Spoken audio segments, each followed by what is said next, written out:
महाराज जी, जब हम किसी को दान करते हैं और वो व्यक्ति उस दान का गलत उपयोग करता है तो उसकी गलती का इसीलिए कहा गया है कि दान पात्र को देख कर दे। कुछ दान होते हैं जिसमें पात्रता नहीं देखी जाती, जैसे कोई प्यासा है, अब कौन है, हमें कोई मतलब नहीं, पानी पिला देना है। भूखा है, कुछ नहीं देखना कौन है क्या है, कुछ नहीं देखना, भोजन पवा देना। कोई ठंडी में कांप रहा है, कुछ नहीं देखना, उसे वस्त्र दे दो। कोई बीमारी से परेशान है, कुछ नहीं देखना कौन है क्या नहीं, उसकी औषधि करा दो। कुछ ये सेवाएं हैं जो बिना विचार किए कर देनी चाहिए। अब जैसे रुपया देना है, अब होश में, वो रुपए का शराब पिएगा कि व्यभिचार करेगा कि जुआ खेलेगा। अगर वो शराब पीता, व्यभिचार करता है, जुआ खेलता है, तो आप उसके भागीदार बनेंगे, आप भी नरक जाएंगे।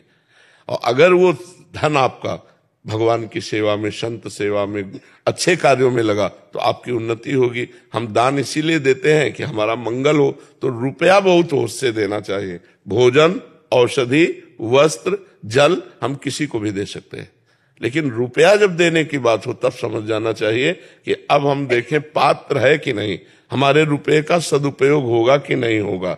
हमें भोजन दे देना है, वस्त्र दे देना, उसको औषधि दे देना है, जल दे देना है, लेकिन रुपया देने में हमें थोड़ा विवेक की जरूरत है। हमारे रुपये का सदुपयोग होगा या दुरुपयोग, ये हम पहले जान लें, तब हम रुपया दें। तो इसीलिए प्रायः लोग दान का विशेष लाभ नहीं ले पाते। उसमें दो कारण होते हैं। एक तो देहाभिमान होता है कि जो दान दिया उसे छपा दिया, उसे हजारों लोगों के कान तक पहुंच गया तो खत्म आपका पुण्य। और दूसरा होता है पात्र नहीं होता, मांगने के समय तो दैन्य होता है, इसके बाद फिर उसके आचरण क्या होते हैं, शराब पीता है कि मगर मस्ती करता है, जुआ खेलता है, क्या करता है, तो उसका अपराध आपको लगेगा। तो दान का सही लाभ है कि जैसे गौ सेवा, तो हम चारा दें हमें जाके, जहां हमें संशय है वहां हम सामान का प्रयोग करते हैं जो बेच भी न सके, और जहां ये हमें पक्का पता है कि हमारे धन का सदुपयोग होगा, साधु सेवा में जाएगा भगवान। एक बार नैमी सारण्य के स्वामी नारदानंद सरस्वती, तो कानपुर की एक धनी बुढ़िया गई, स्वामी जी मैं बहुत गरीब आदमी हूं, और वहां तो बहुत से संत रहते, सब संतों की सेवा करना चाहती, पर 1 रुपया हमारे पास है।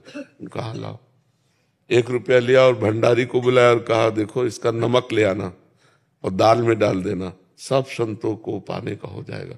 बुढ़िया सामने में 1 करोड़ रुपया, आज के 40 वर्ष पहले 1 करोड़ रुपया तुरंत ट्रांसफर चेक में, कि हमारे रुपए का सदुपयोग। जब 1 रुपये का सदुपयोग हो सकता है तो 1 करोड़ का कर सकते हैं सदुपयोग। तो रुपये का सदुपयोग हो, अगर दुरुपयोग हुआ तो दान फिर दुर्गति कराएगा, और सदुपयोग हुआ तो सदगति कराएगा।